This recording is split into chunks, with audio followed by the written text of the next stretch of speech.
You finished the 6th canto, and you're not going to start the 7th canto yet. I'm going to go back to the beginning.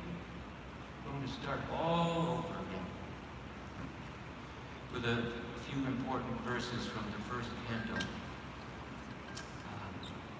If you can get Canto 1, Chapter 2, text 15. 15 through about 20 or so. Om Namo Bhagavate Vasudevaya. Om Namo Bhagavate Vasudevaya. Om Namo Bhagavate Vasudevaya. Om Namo Bhagavate Vasudevaya. Om Namo Bhagavate Vasudevaya. Om Namo Bhagavate Vasudevaya. Narayanam Namaskritya. Narayanam Namaskritya. Naram Chaiva Narottamam. Naram Chaiva Narottamam. Devim Saraswatim Vyasim. Devim Saraswatim Vyasam. Jayam Udiraye. Tato Jayamudiraye. For reciting the Srimad Bhagavatam, which is our very means of conquest, One should offer respectful obeisances unto the personality of Godhead, Narayana, unto Naranarayan Rishi, the supermost human being, unto Mother Saraswati, the goddess of learning, and unto Srila Vyasadeva, the author. Nasta Praishu Padreshu Nityam Bhagavata Sevaya, Bhagavati Uttama Shloke Bhaktir Bhavati Naishtiki. By regular attendance in classes in the Bhagavatam, and by rendering of service to the pure devotee, all that is troublesome to the heart is almost completely destroyed, and loving service unto the personality of Godhead, who is praised with transcendental songs, is established as an irrevocable fact. Om Ajnanatimidandasya Jnananjana Shalakaya Chakshurunmilitam Yena Tasmai Shri Gurave Namaha. I was born in the darkest of ignorance, and my spiritual master opened my eyes with a torchlight of knowledge. I offer my respectful obeisances unto him.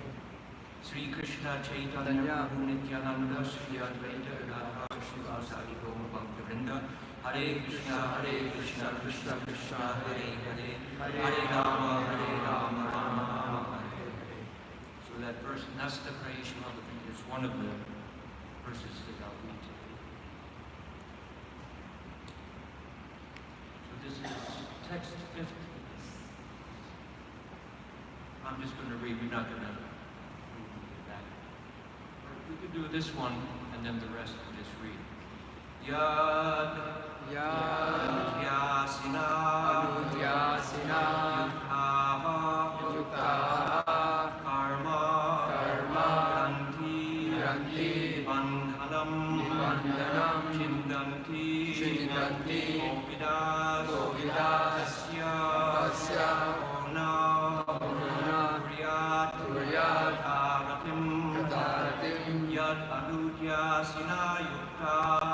Anutyasina Yuktaha Karma Granti Bandhanam Chindanti Govidasya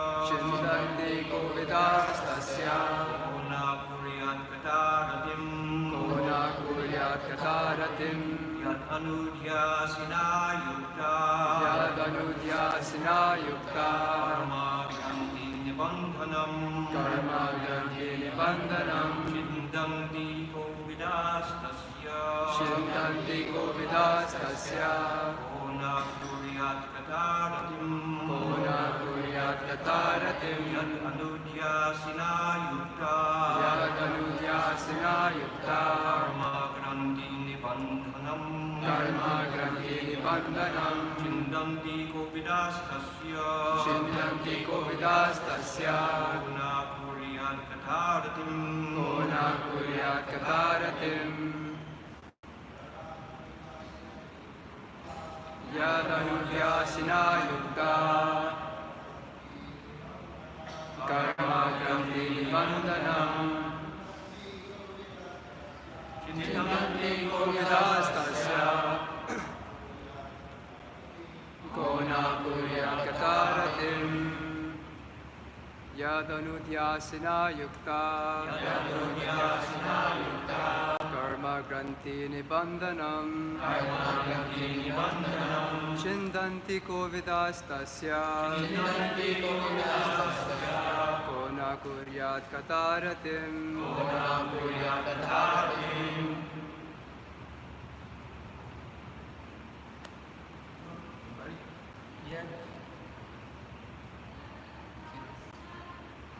Yadanutyasina yukta karmarganti nibandanam chindanti kovidastasya bona kuryat kataratim.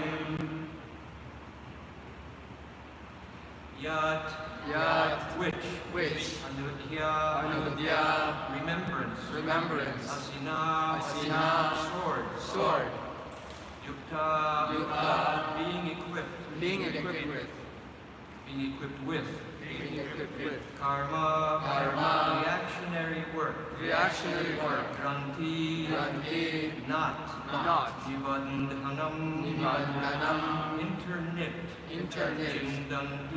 Chindanti, cut, Kovida, intelligent, Kasya, his, Ka, who, Na, not, Kuryat, shall do, Kata, messages, Ratim, attention. Translation and purport by Divine Mercy, Sri Bhaktivedanta Swami Sri Prabhupada. Jai. With sword in hand, intelligent men cut through the binding knots of reactionary work, karma, by remembering the personality of Godhead. Therefore, who will not pay attention to his message? Purport. The contact of the spiritual spark with material elements creates a knot which must be cut if one wants to be liberated from the actions and reactions of fruitive work. Liberation means freedom from the cycle of reactionary work. This liberation automatically follows for one who constantly remembers the transcendental pastimes of the personality of Godhead. This is because all the activities of the Supreme Lord, his Leela, are transcendental to the modes of the material energy. They are all attractive spiritual activities, and therefore constant association with the spiritual activities of the Supreme Lord gradually spiritualizes the conditioned soul and ultimately severs the knot of material bondage. Liberation from material bondage is therefore a byproduct of devotional service. Attainment of spiritual knowledge is not sufficient to ensure liberation. Such knowledge must be overcoated with devotional service, so that ultimately the devotional service alone predominates. Then liberation is made possible.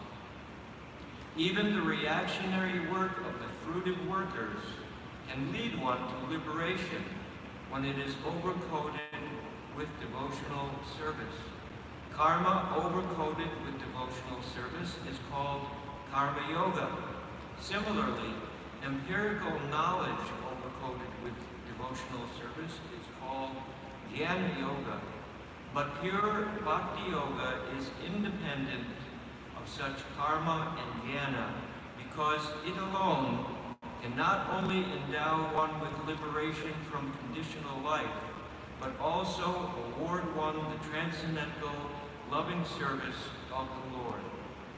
Therefore, any sensible man who is above the average man with a poor fund of knowledge must constantly remember the personality of Godhead by hearing about him, by glorifying him, by remembering him, and by worshiping him without cessation.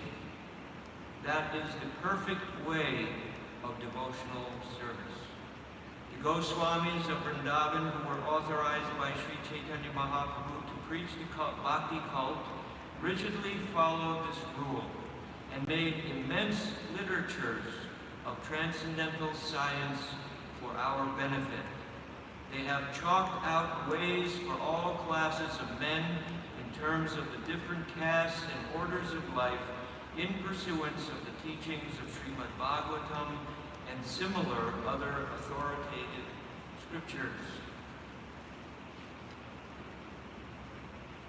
With sword in hand, intelligent men cut through the binding knots of reactionary work, karma, by remembering the personality of Godhead. Therefore, who will not pay attention to his message? I'm going to read some of these following verses that are very important and part and parcel of this same concept. And go into great detail about the process of cleansing the heart. So text 16. Shru shru sho shradadhanasya vasudeva kadaruchi syan mahat sevaya vipra punyatirtha nishevanat. O twice-born sages, by serving those devotees who are completely freed from all vice, great service is done. By such service, one gains affinity for hearing the messages of Vasudeva. So here's a little secret. The secret, Prabhupada says, this is the secret of success in spiritual life, is to surrender to the order of the Guru. Because the scientific process of devotional service begins with service and surrender to the Guru, to the Acharya. Tadvidhi pranipatena pariprashnena sevaya upadekshanti te jnanam jnaninas tattvadarshana. By rendering service and by inquiries to the bona fide spiritual master, as it said here, one gains an affinity for hearing the glories of the Lord, the messages of Vasudeva. The messages of Vasudeva. We're here conditioned souls, nitya baddha jivas in this material world. And Krishna is always coming as different avatars, different incarnations, as different representatives, in different forms, to enlighten us, to elevate us out of this material existence. We're very attached, we're in bondage. Nitya baddha means eternally conditioned. The three bows of material nature have got us, caught us up. We're in this prison. Maya has caught us in this prison, and we can't get out. We don't even know that we should get out. It's enough that we're in Maya. As devotees, we realize we're in some illusion in Maya. What to speak of those who don't even understand they're in Maya? How can they get out of Maya? They're so entrenched in illusion, in the prison, in the enjoyments, the so-called enjoyments of the prison house. They don't even know that they need to get out. So we're devotees here in this temple. This is our opportunity. We've started to hear the messages of Vasudeva. He's come to give us the message. And Lord Chaitanya Mahaprabhu appeared specifically for the highest evolvement of that message. Namo Mahavadanyaya Krishna Prema Pradayate Krishnaya Krishna Chaitanya Namne Gauda Krishna Namaha. To give us Krishna Prema as the topmost message. But it begins by service to the great devotees, by serving those devotees who are completely freed from all vice. So that's the first important verse in this section that I'm reading. I'm not going to read all of the purports to all the verses, but these are very important verses. 17. Go down the same. It's all right. Shrinvatam svakata Krishna punya shravana kirtana tadyantagsto hi abhadrami vidhunopi suritsatam. Sri Krishna, the personality of Godhead, who is the Paramatma, super soul in everyone's heart, and the benefactor of the truthful devotee, cleanses desire for material enjoyment from the heart of the devotee who has developed the urge to hear his messages which are in themselves virtuous when properly heard and chanted. We read the purport. Messages of the personality of Godhead Sri Krishna are non-different from him. Whenever, therefore, offenseless hearing and glorification of God are undertaken, it is to be understood that Lord Krishna is present there in the form of transcendental sound, which is as powerful as the Lord personally. Sri Chaitanya Mahaprabhu in his Shikshashtaka declares clearly that the holy name of the Lord has all the potencies of the Lord, and that he has endowed his innumerable names with the same potency. Nam namakari bahuda nijasarva shaktis tatrarvita nimitat smarane nikala etadashi tavakripa bhagavan mamapi gurdaivam idarshami hajanananva. That's the verse that Prabhupada is referring to here. There is no rigid fixture of time, and anyone can chant the holy name with attention and reverence at his convenience. That's pretty liberal. At his convenience. The Lord is so kind to us that he can be present before us personally in the form of transcendental sound. But unfortunately, we have no taste for hearing and glorifying the Lord's name and activities. We have already discussed developing a taste for hearing and chanting the holy sound. It is done through the medium of service to the pure devotee of the Lord. The Lord is reciprocally respondent to his devotees. When he sees that a devotee is completely sincere in getting admittance to the transcendental service of the Lord, and has thus become eager to hear about him, the Lord acts from within the devotee in such a way that the devotee may easily go back to him. There are a few different words that describe this eagerness. One is lolium, which means basically intense desire. But there's another word which is even more descriptive, is lobha. Lobha means greed. Greed, transcendental greed, not like greed for money or wealth or power. But it's the same principle. We have this tendency to be greedy and want something so much we'll do anything to get it. People work so hard in the material world for their occupations, for their livelihood, to raise their families, to do all of these different things. They're eager, they're greedy for wealth and for position and ambition for this or that, whatever it may be. So it's the same greed, but transferred to the desire to serve the Lord, to basically to go back to Godhead. The same greed to develop a love for God. So that intensity has to develop inside of our heart. If we really want to go back to Godhead, it's not just, it's not a mechanical process. We wake up early in the morning, we go to Mangalar team, we chant our rounds, we hear the class, we do that every day, day in and day out. It's not meant to be a mechanical process and then somehow or other we just automatically get liberated. There is an internal process that takes place when you do these things, and that's the litmus test.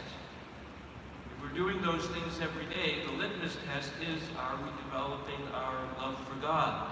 Are we developing our prema, our appreciation for the messages, eager to hear the message? Or are we falling asleep in class, falling asleep while we chant our japa, inattentive? We used to have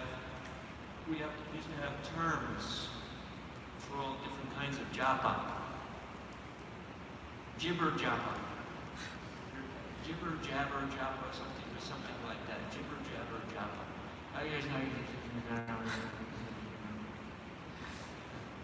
that we used to have dive bomber japa.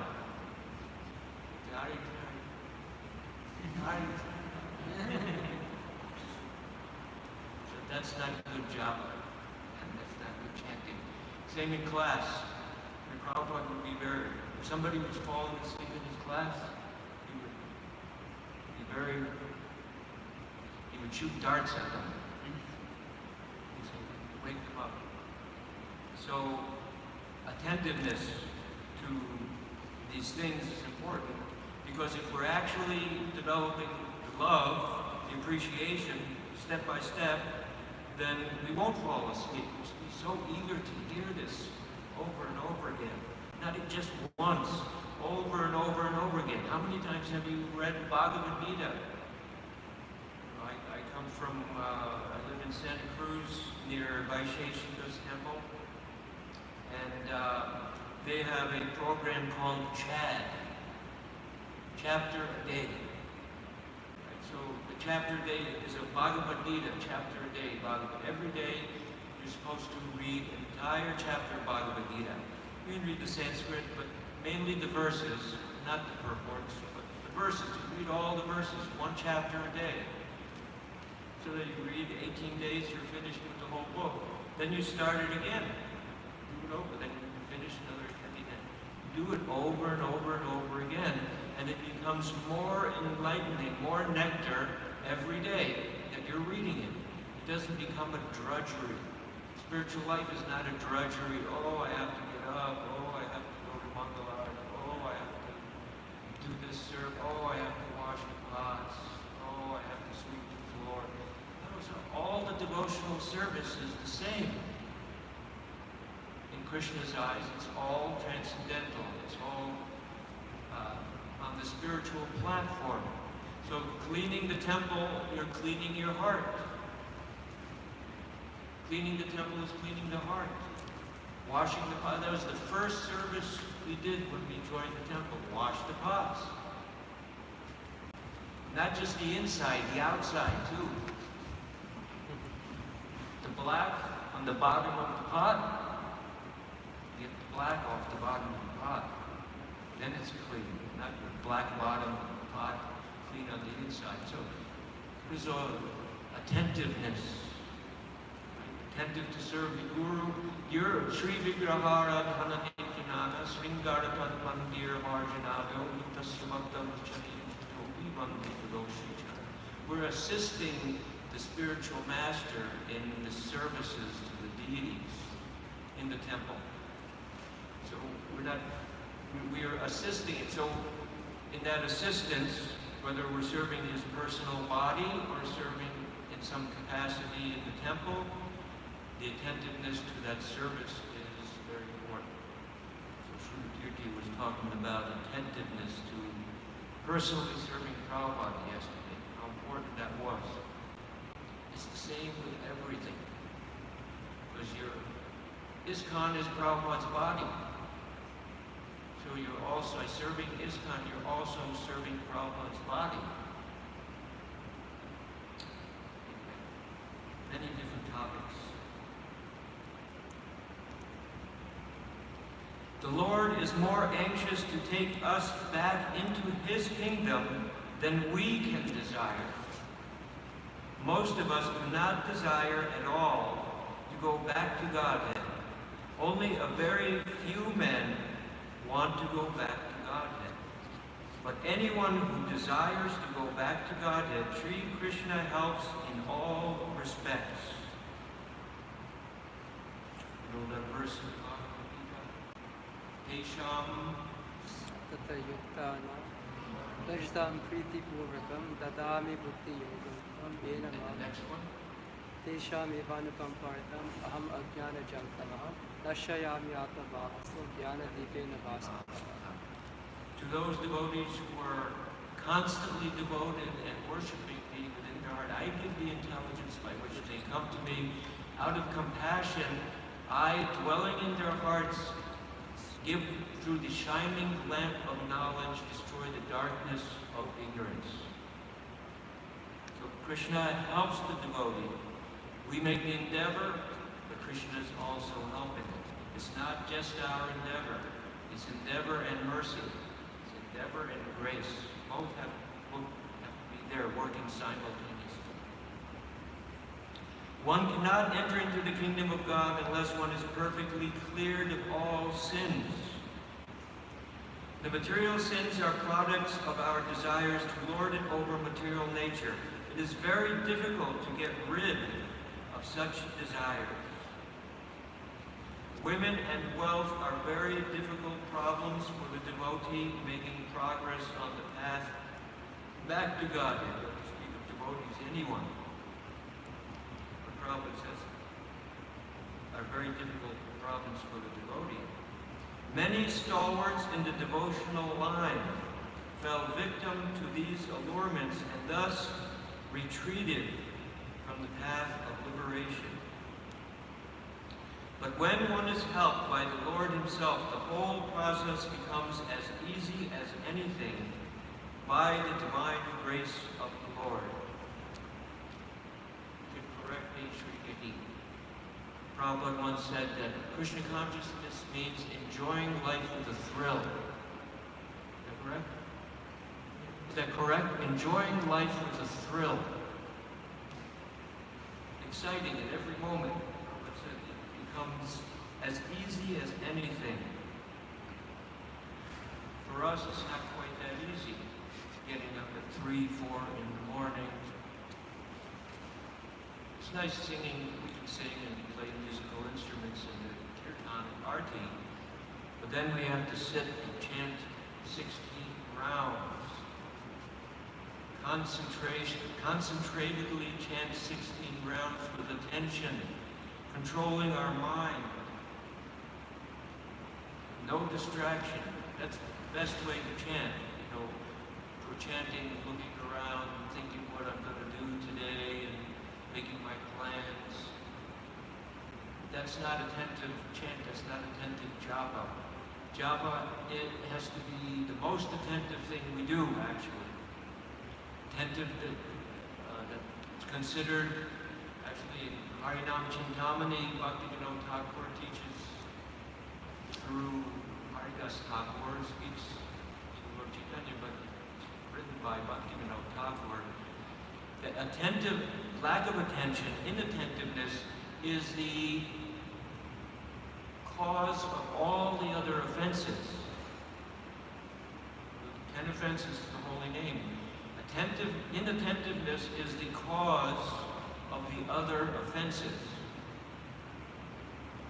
Because if you chant with attention, again, the holy name is Krishna's body, and read that already here, that Krishna is non-different from his name. So if you're attentive to Krishna's name, you're being attentive to Krishna. Just as the temple is Krishna, being attentive to the service, attentive to the deities. Well, actually, it seems like the whole science of Krishna consciousness is all about attention. Meditation, concentration, thinking of Krishna.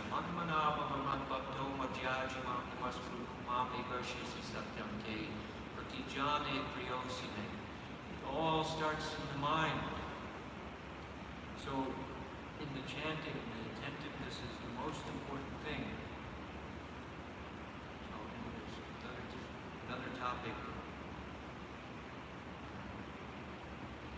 To become restless in the contact of women and wealth is not an astonishment, because every living being is associated with such things from remote time, practically immemorial.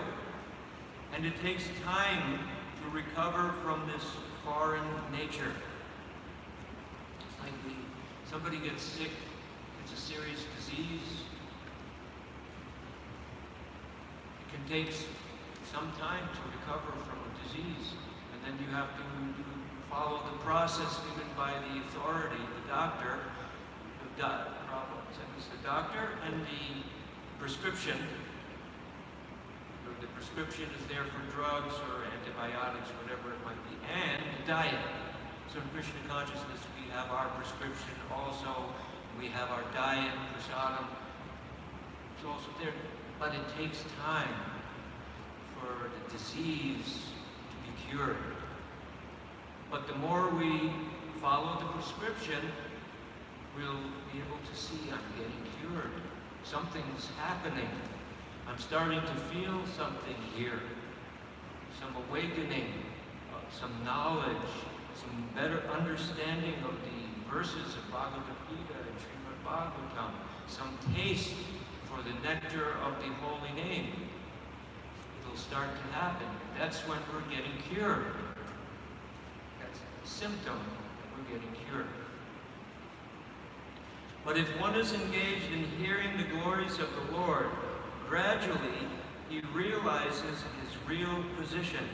By the grace of the Lord, such a devotee gets sufficient strength to defend himself from the state of disturbances, and gradually all disturbing elements are eliminated from his mind. What a wonderful position to reach. All the disturbing elements are eliminated from our mind. So we should hope and pray for that day to come very soon.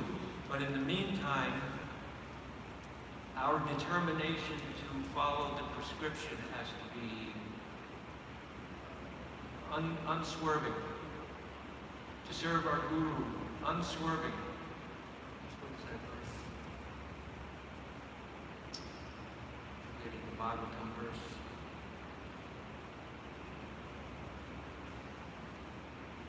Anyway, so I'll read the next, what time?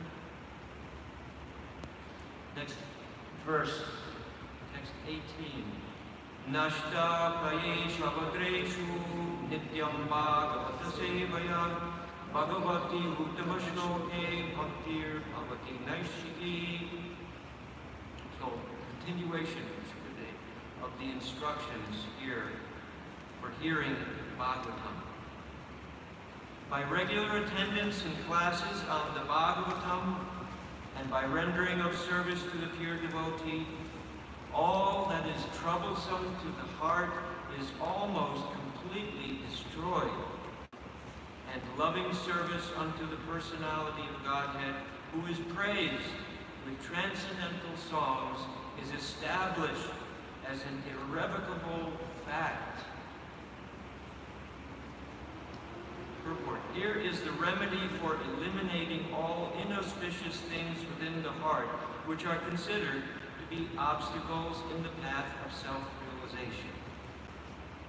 The remedy is the association of the Bhagavatas. There are two types of Bhagavatas, namely the book Bhagavata and the devotee Bhagavata.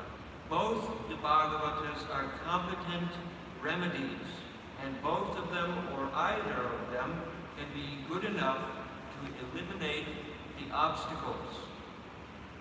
A devotee Bhagavat is as good as the book Bhagavat because the devotee Bhagavat leads his life in terms of the book Bhagavat. And the book Bhagavat is full of information about the personality of Godhead and his pure devotees, who are also Bhagavatas. Bhagavata book and Bhagavata book and person are identical. The devotee Bhagavat is a direct representative of Bhagavan, the personality of Godhead. So by pleasing the devotee Bhagavat, one can receive the benefit of the book Bhagavat. Human reason fails to understand how by serving the devotee Bhagavat or the book Bhagavat, one gets gradual promotion on the path of devotion. But actually, these are facts explained by Srila Narada Dev, who happened to be a maidservant's son in his previous life. The maidservant was engaged in the menial service of the sages, and thus he also came into contact with them. And simply by associating with them and accepting the remnants of foodstuff left by the sages, the son of the maidservant got the chance to become the great devotee and personality, Srila Narada Dev. an interesting history of Narada Muni. I just read this. In his previous life, before becoming Narada Muni, he was a demigod, and he was very handsome, very beautiful. He was a very good singer. And in the abodes of the demigods, they also sing kirtan for Vishnu. And so he was one of the demigod singers, but he somehow got a little deviated and started singing all kinds of other songs for other demigods and love songs and things like that.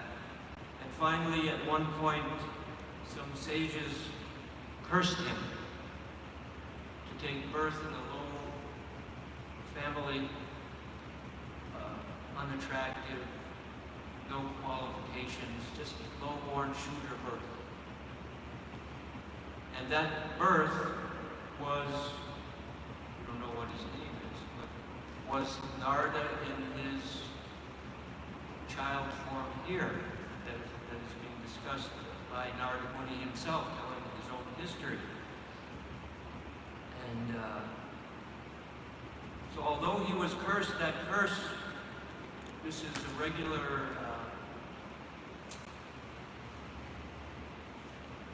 you say that? Occurrence, but it's almost like an expectation. When you get cursed by a great sage or Muni or yogi, it's always a benediction. It's meant to purify you. It's like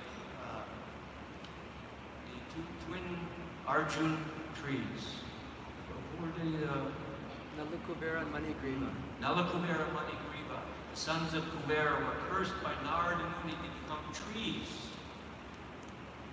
Who wants to become a tree? Who become a tree? I live in California, redwood trees.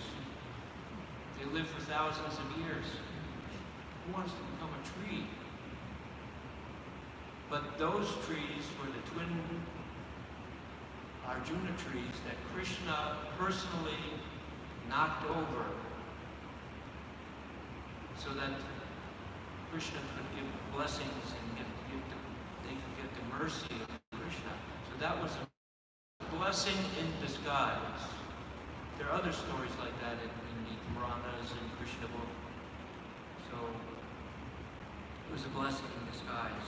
So here Narada Muni, he was cursed, but in a very short one lifetime, he became qualified to become Narada Muni in his next life. The eternal spaceman, we call him the eternal spaceman. Because all he does, he travels with his Veena, and he's sometimes called the father of devotional service. He has a very important position in the universe. He's always appearing during the pastimes of the Lord, instigating the pastimes and preparing the way for the incarnations, etc., etc. And he does this eternally now. He can go to Vaikuntha, he stays in the material world, he appears, makes devotees, Dhruva Maharaj, Prahlad Maharaj, many different kings also. Just one lifetime of those. So we can also do it in one lifetime. If we're eager enough, we may not become Narada Muni, it's not our goal, but we can go back to Godhead and purify ourselves completely in one lifetime, develop our love of God, and go back to God. So that's another example that's shown in the story of Narada, how one can very quickly, doesn't have to take lifetimes, can happen very quickly.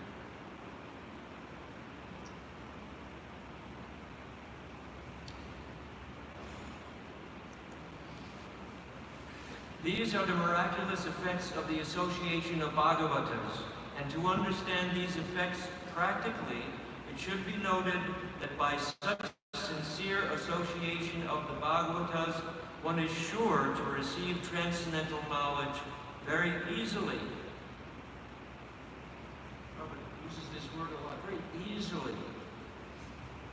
He also has a statement probably. Krishna consciousness is simple for the simple and difficult for the crooked. So, seems pretty black and white, but we're all at some range, some level of crookedness, perhaps, more or less. But if we're very simple, Krishna consciousness can be very easy. With the result that he becomes fixed in the devotional service of the Lord. The more progress is made in devotional service under the guidance of the Bhagavatas, the more one becomes fixed in the transcendental loving service of the Lord. The messages of the book Bhagavata therefore have to be received from the devotee Bhagavata, and the combination of these two Bhagavatas will help the neophyte devotee to make progress on and on. Prabhupada's words are always so very encouraging also. So encouraging. That's why he created ISKCON, to encourage all of humanity.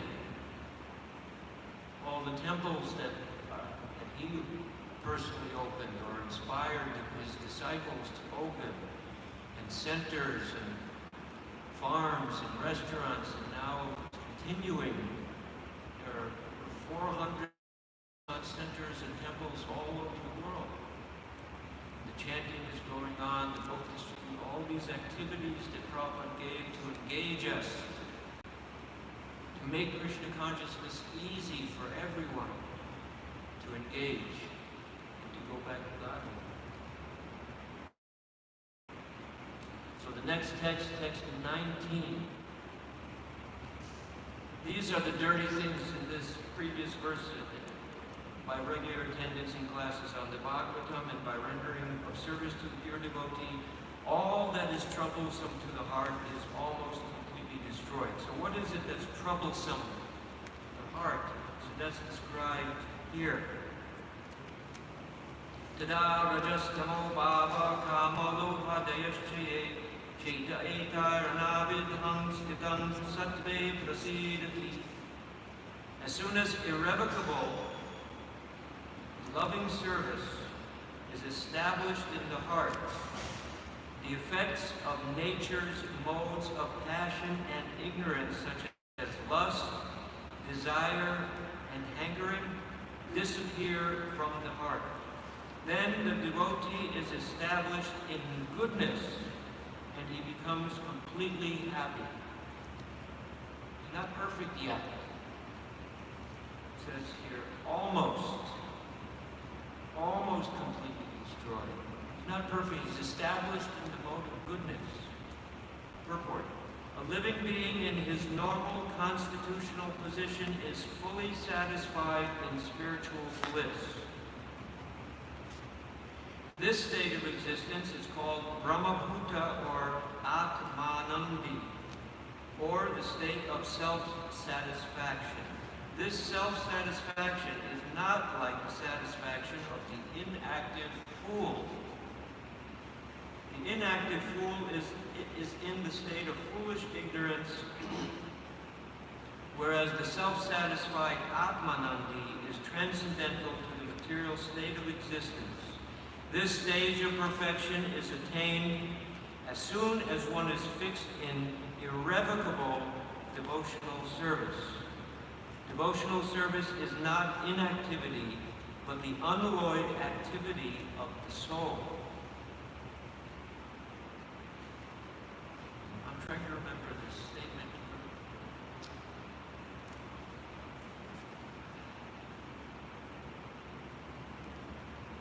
About the fool. What is that? Madman and a... I can't remember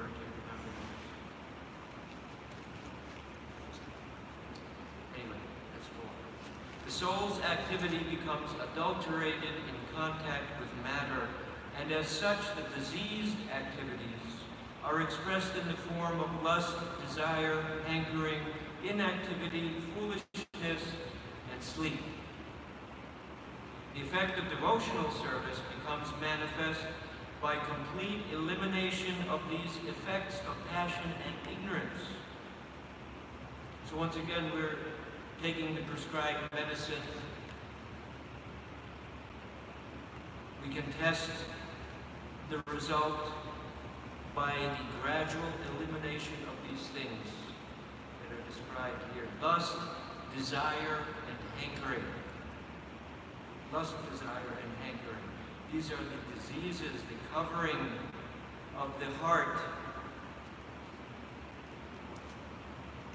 that keep us in bondage.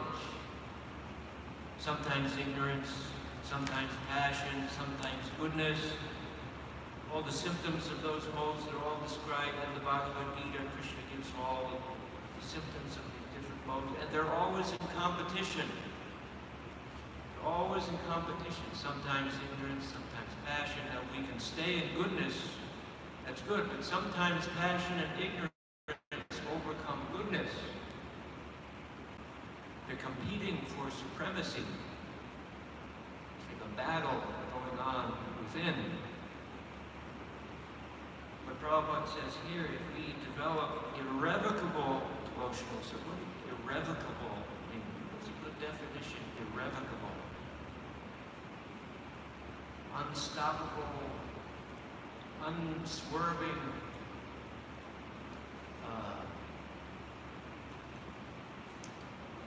undaunted, determined, resolved, fixed, irrevocable devotion. If we're fixed in irrevocable devotion, not just following mechanically, but fixed actually in the taste of an irrevocable devotional service, then these lower modes will not be able to conquer us. We will be fixed in the mode of goodness. Not yet prema, but fixed in goodness, pure goodness. We're at it, we come to the next stage. So many stages. Shraddha, Bhajana Kriya,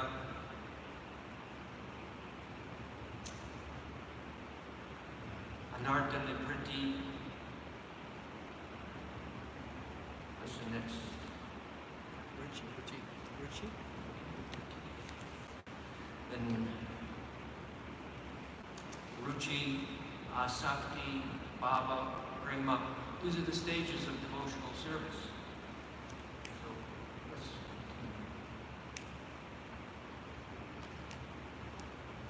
continue. The effect of devotional service becomes manifest by complete elimination of these effects of passion and ignorance. The devotee is fixed at once in the mode of goodness, and he makes further progress to rise to the position of Vasudeva, or the state of unmixed sattva, or Shuddha sattva.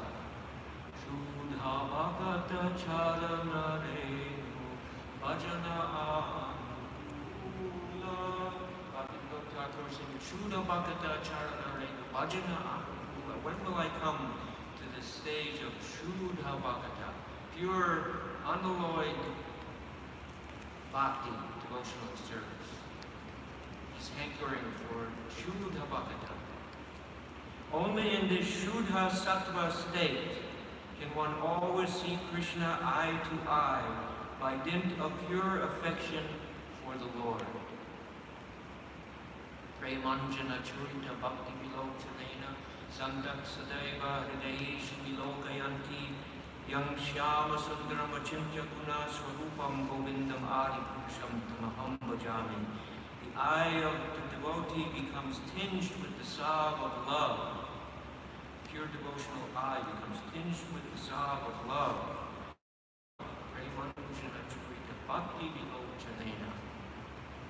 A devotee is always in the mode of unalloyed goodness. Therefore, he harms no one. But the non-devotee, however educated he may be, is always harmful. A devotee is neither foolish nor passionate. The harmful, foolish, and passionate cannot be devotees of the Lord, however. They may advertise themselves as devotees by outward dress. That's a whole topic in and of itself. False gurus, bogey yogis, false devotees. A devotee is always qualified with all the good qualities of God. Quantitatively, such qualifications may be different,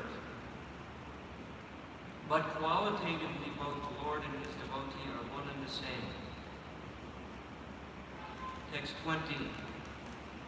Evam prasanna manaso bhagavad bhakti yogataha bhagavad tattva vijnanam mukta sanghasya jayate.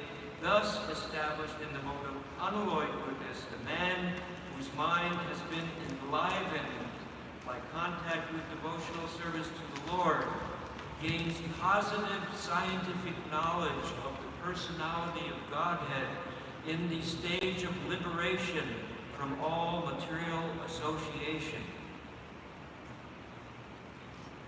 What a stage of consciousness to attain. He gains positive scientific knowledge of the personality of Godhead in the stage of liberation from all material association. Purport. In the Bhagavad Gita 7.3, it is said that out of many thousands of ordinary men, one fortunate man endeavors for perfection in life. Anyone know that verse? Anushanam sahasreshi kashya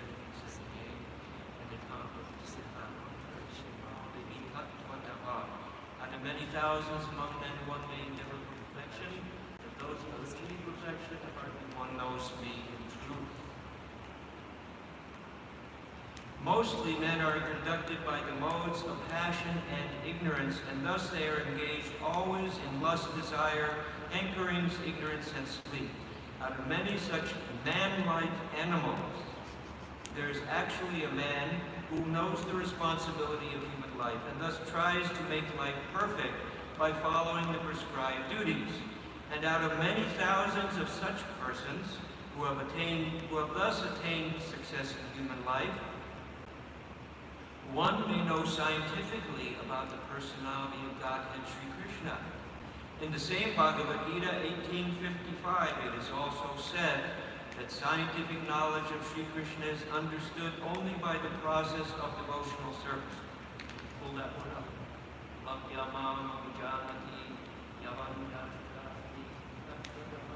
tatomam tattvato gyatva vishati tadantaram. One can understand me as I am, as the Supreme Personality of Godhead, only by devotional service. When one is in full consciousness of me by such devotion, he can enter into the kingdom of God. The very same thing is confirmed herein in the above words. No ordinary man, or even one who has attained success in human life, can know scientifically or perfectly the personality of Godhead. Perfection of human life is attained when one can understand that he is not the product of matter, but is in fact spirit. And as soon as one understands that he has nothing to do with matter, he at once ceases his material hankerings and becomes enlivened as a spiritual being.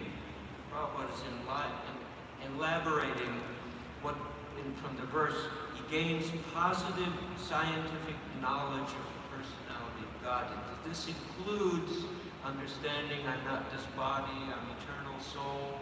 I should not over-endeavor for material things. Instead, it includes the gamut, the whole range of spiritual knowledge.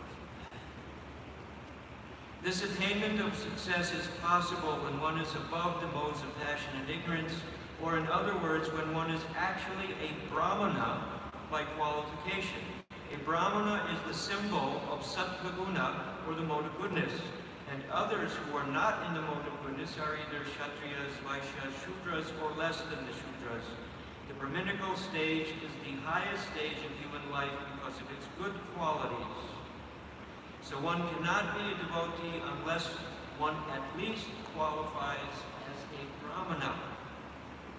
Shamo damastapaksho cham shantir arjamam evacha Jnanam Vijnanam Ashtikyam Brahma Karma Svabhavatam. I don't even remember which verse it is, but peacefulness, truthfulness, austerity, cleanliness, mercy, austerity, religiousness, realization. These are the qualities of the Brahma. I'll keep reading it.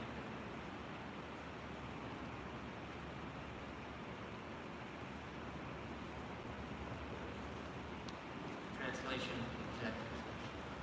Peacefulness, self-control, austerity, purity, tolerance, honesty, knowledge, wisdom, and religiousness. These are the natural qualities by which the Brahmanas work.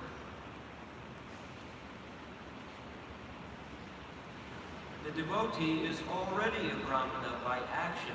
Now this is interesting. We can elaborate for a while on that, but the principle here is that by practicing devotional service and coming in contact with Krishna, by chanting, hearing, reading, one develops these qualities of the Brahmana. So a devotee who's advancing and has become a little advanced, he's automatically a Brahmana. These qualities should be in him. A pure Vaishnava is a liberated soul and is transcendental even to the position of a Brahmana. Now, I was saying a pure Vaishnava. You could be a Vaishnava, you may not be 100% pure, but a pure Vaishnava is transcendental even to the position of a Brahmana. Important point. In the material stage, even a Brahmana is also a conditioned soul, because although in the Brahminical stage the conception of Brahman or transcendence is realized, scientific knowledge of the Supreme Lord is lacking. One has to surpass the Brahminical stage and reach the Vasudeva stage to understand the personality of Godhead Krishna. The science of the personality of Godhead is the subject matter for study by the postgraduate students in the spiritual line. Foolish men or men with a poor fund of knowledge do not understand the Supreme Lord, and they interpret Krishna according to their respective whims. The fact is, however, that one cannot understand the science of the personality of Godhead unless one is freed from the contamination of the material modes, even up to the stage of a Brahmana. When a qualified Brahmana factually becomes a Vaishnava in the enlightened state of liberation, he can know what is actually personality of Godhead. So I'll just read this last text here, 21. Vidyate vidyaya grantish chidyante sarva sanshaya jiyante chasya karmani drishta eva manishvare. So this is the result. Now, we've been given the process, we understand the philosophy, then we're given the process for putting into practice the purification process, and now the result. Thus the knot in the heart is pierced, and all misgivings are cut to pieces. The chain of fruitive actions is terminated when one sees the self as master. Purport: attaining scientific knowledge of the personality of Godhead means seeing one's own self simultaneously. As far as the identity of the living being as spirit self is concerned, there are a number of speculations and misgivings. The materialist does not believe in the existence of the spirit self, and empiric philosophers believe in the impersonal feature of the whole spirit without individuality of the living beings. But the transcendentalists affirm that the soul and the supersoul are two different identities, qualitatively one, but quantitatively different.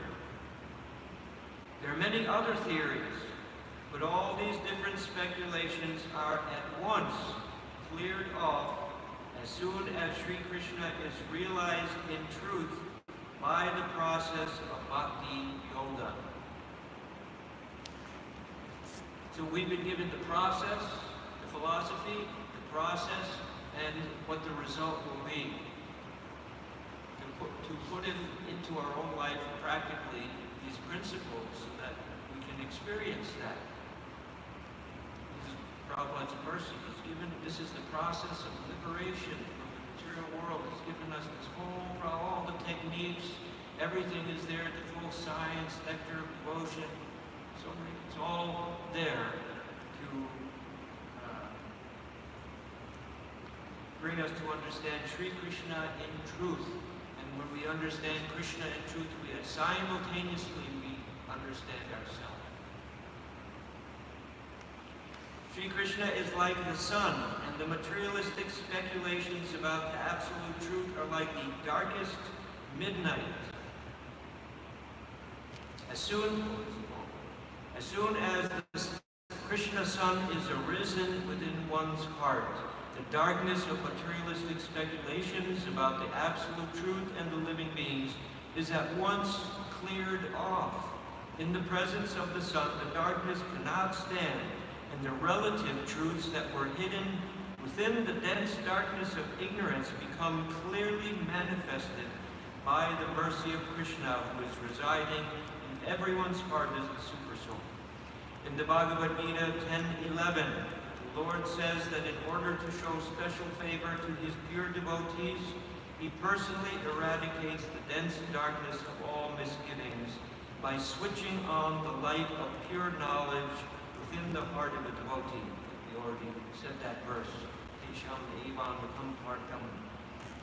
Therefore, because of the personality of Godhead's taking charge of illuminating the heart of his devotee, certainly a devotee engaged in his service in transcendental love cannot remain in darkness. He comes to know everything of the absolute and the relative truths. It is also stated in Ishopanishad that one should cultivate knowledge of matter and spirit side by side. Because if you don't understand matter, you don't understand the material energy. It's part of the process, understanding how Maya works, what to avoid, how the illusory energy is covering the jiva. All these are facets of transcendental knowledge, the material and the spiritual, side by side. The devotee cannot remain in darkness, and because the devotee is enlightened by the personality of God, and his knowledge is certainly perfect, this is not the case for those who speculate on the absolute truth by dint of their own limited power of approach. Perfect knowledge is called parampara, or deductive knowledge coming down from the authority to the submissive oral receiver, who is bona fide by service and surrender. Again, we get back to the same original point, service and surrender. Tadvidi pranipatena. Again. One cannot challenge the authority of the Supreme and know him also at the same time. He reserves the right of not being exposed to such a challenging spirit of an insignificant spark of the whole, a spark subjected to the control of illusory energy. The devotees are submissive, and therefore the transcendental knowledge descends from the personality of God into Brahma, and from Brahma to his sons and disciples in succession. This process is helped by the Supersoul within such devotees. That is the perfect way of learning transcendental knowledge. Last paragraph. This enlightenment perfectly enables the devotee to distinguish spirit from matter, because the knot of spirit and matter is untied by the Lord. This knot is called ahankara, and it falsely obliges a living being to become identified with matter. As soon as this knot is loosened, this verse was the knot becomes untied, thus the knot in the heart is pierced,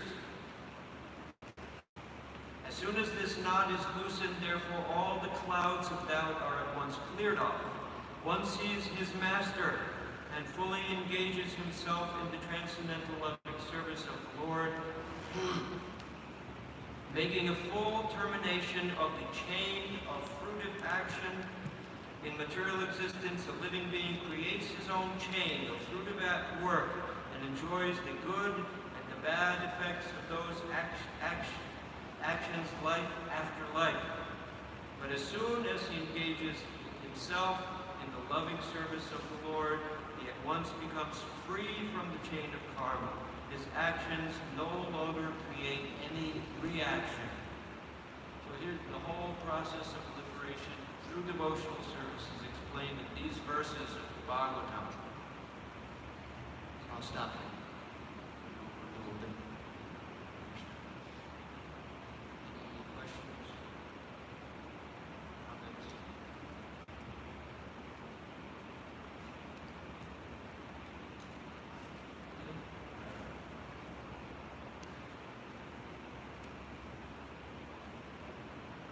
Thank you very much. All glories to Srila Prabhupada, Grantaraj, Srila Bhagavatam.